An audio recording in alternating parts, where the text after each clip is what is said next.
Muy bien. Continuamos en Diálogos en Libertad y estoy ya en línea con el doctor Roberto Tafani. Usted ya lo conoce, amigo de esta mesa, profesor universitario, y el tema es la política.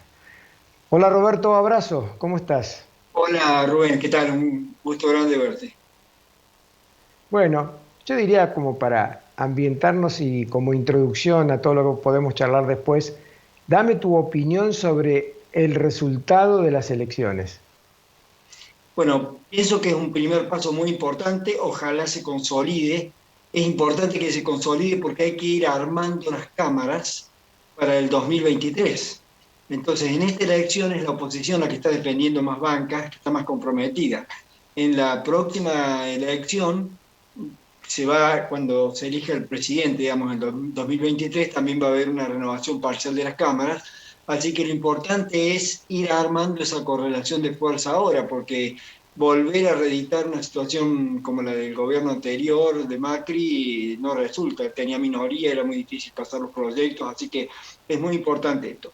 Me parece que en segundo lugar no hay que dar nada por hecho, porque bueno, fueron los primeros pasos donde va tan poca gente. Antes el promedio siempre de todas las anteriores estuvo en 75 puntos. Así que acá tenemos muchos puntos, casi 5, 6, 7 puntos de gente que no fue.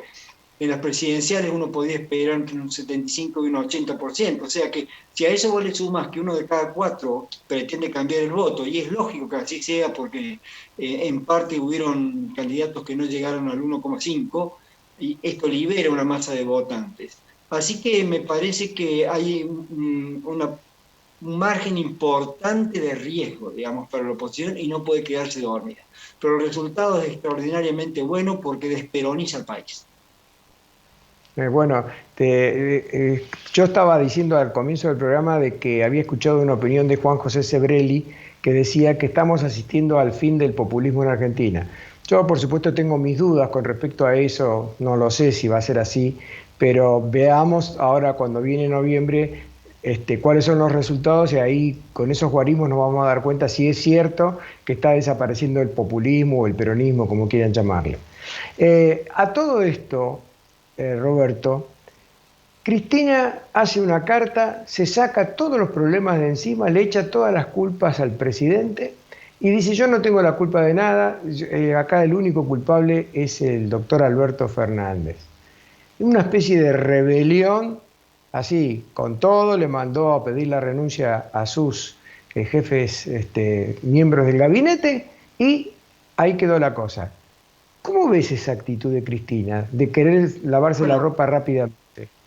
en primer lugar, ella quiere lavarse las manos del fracaso cuando sabemos que el poder ha estado siempre en ella. Lo que ha ocurrido ahora es que eso queda explícito que tenemos ahora que analizar cuál es la perspectiva de un país vicepresidencial. Porque ella lo que hace en realidad es una especie de extorsión. Ahora, me parece que más importante que el movimiento este feroz de Cristina Kirchner fue el papel camaleónico del peronismo, porque el peronismo primero empieza a manifestarse, la CGT, los movimientos sociales, la propia bolsa, esperando que el presidente termine y salde esta discusión con Cristina Kirchner. Tal vez se esperaba que él hiciera un movimiento hacia la centro derecha y él no lidera eso. Entonces rápidamente ese poder acomodaticio, maleable de adaptación a todo del peronismo hace que se reúna la solución tradicional de reunir todos los gobernadores, darle el apoyo al presidente Fernández para que éste claudique. O sea que hoy el peronismo ha sido absolutamente funcional al copamiento de Cristina de Kirchner al poder de Alberto Fernández. Dicho esto, entonces quedan dos cosas claras. Primero, que ya no hay posibilidad de que el presidente sea independiente y que muestre algún resabio de poder que le quede. No lo tiene, ha perdido toda legitimidad. Y en segundo lugar, queda absolutamente claro que eso del peronismo republicano no se vio y que terminó haciendo una jugada a favor del copamiento de Cristina de Kirchner al poder. Ahora, hacia adelante hay que ver qué puede pasar. Lo más interesante de todo esto es que no toca el Ministerio de Economía en parte porque depende de que el presupuesto que ha ido vos sabés que está atado, que ya se considera que el acuerdo con el fondo está listo. De hecho, es así, porque vos tenés 10 años de plazo, se ha acordado una tasa del 1,05 y que si hubiese alguna modificación que beneficiara en estos planes de facilidades extendidas a cualquier país, automáticamente eso abarcaría a la Argentina. Así que falta la firma, pero está toda esta cosa del folclore, de querer no mostrar que se firma con el fondo, y lo necesitan a Guzmán. Ahora, me parece que lo que hay que analizar acá, si vos me permitís un poquito, es ¿cuál es el argumento de Cristina Kirchner? Cristina Kirchner quiere que se gaste más. Vos sabés que una vez le preguntó en el año 2005 al presidente de la Reserva Federal, Alan Greenspan, cómo era esto. Estaban discutiendo ahí en el Senado, el senador fue Paul Ryan, de Wisconsin, y le pregunta si era posible crear dinero así de la nada, o retener el dinero y después dárselo a un jubilado muchos años después. Y Alan Greenspan dijo, no hay ningún problema en que usted cree dinero y se lo dé a alguien. Dice, el problema no es ese.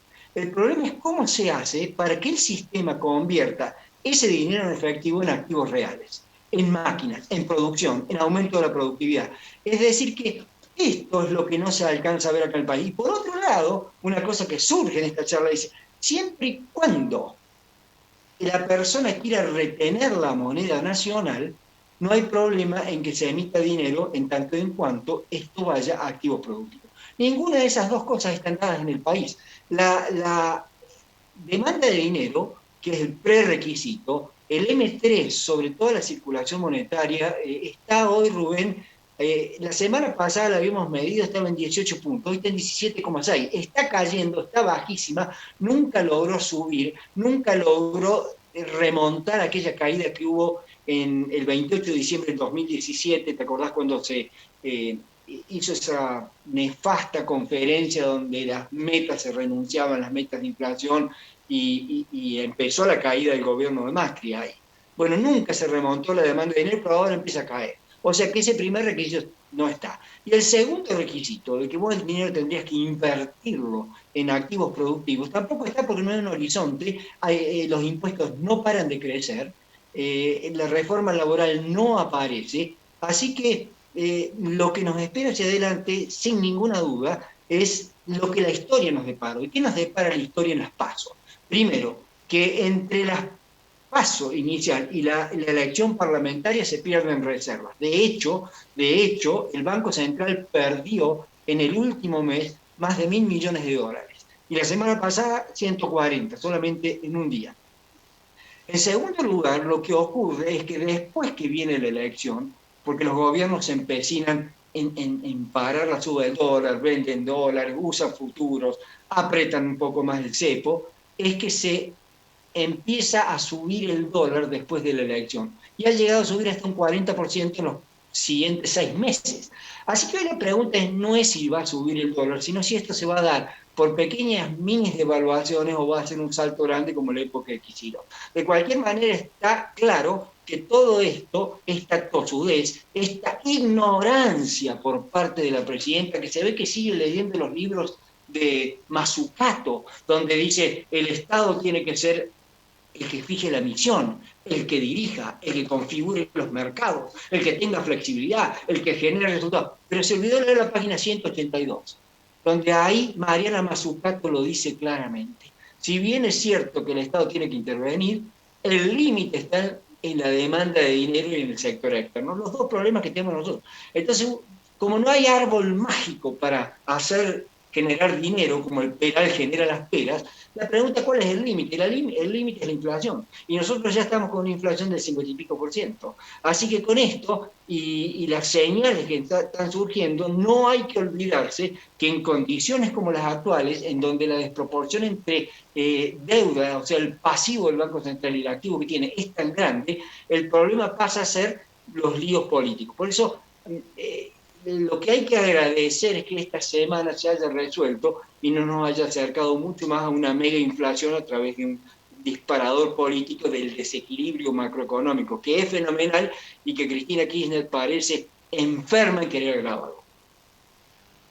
Te escucho decir lo que decías de Alan Greenspan Y ayer precisamente Roberto Kachanowski en un diario publica, hizo un análisis histórico desde que se creó el Banco Central en la República Argentina en 1935 hasta ahora y saca cuál es la inflación que hemos tenido desde esa época hasta el momento. Y el número es tan extraordinario que es imposible creerlo.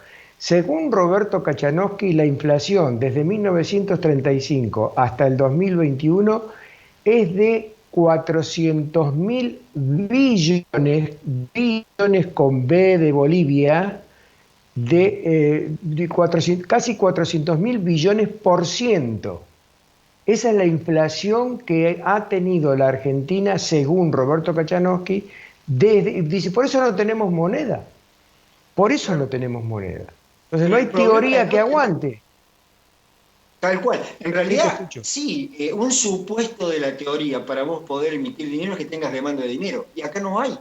Porque cuando vos mirás la comparación, hoy salió, estaba leyendo un artículo muy interesante de Estefano, que él plantea que si vos comparás los activos en proporciones, los argentinos seguimos manteniendo activos en dólares. Él plantea que hay prácticamente un 61% del Producto Bruto Interno que está abajo de los colchones y que solamente usa el peso para depositarlo en plazo fijo. Es decir, el argentino todavía está especulando con esta cuestión de sacar la tasa de interés y después ir a comprar el dólar. O sea, los plazos fijos mayoritariamente los depósitos están en pesos, pero los ahorros están en dólares. Pero cuando vos mirás la proporción, vos te das cuenta que la proporción de dinero en dólares crecientemente es mayor a la cantidad de pesos respecto al PBI si vos convertís esos pesos en dólares. O sea, nosotros tenemos una economía que está dolarizada. Entonces, a partir de eso, lo que hay que preguntarse no es si se gastó poco o se gastó mucho, es cómo vas a instrumentar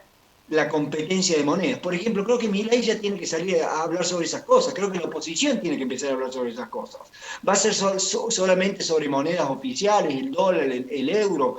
Va a incorporar la moneda bancaria. ¿Cómo va a ser? ¿Cómo se va a instrumentar? Porque ese es el supuesto del cual hay que partir, que la economía ya es bimonetaria. Entonces, la teoría te lo dice muy claro, si vos no tenés demanda de dinero y tampoco tenés un sector externo que te aguante para conseguir los dólares, en una economía bimonetaria como esta, seguir emitiendo solo conduce a más inflación.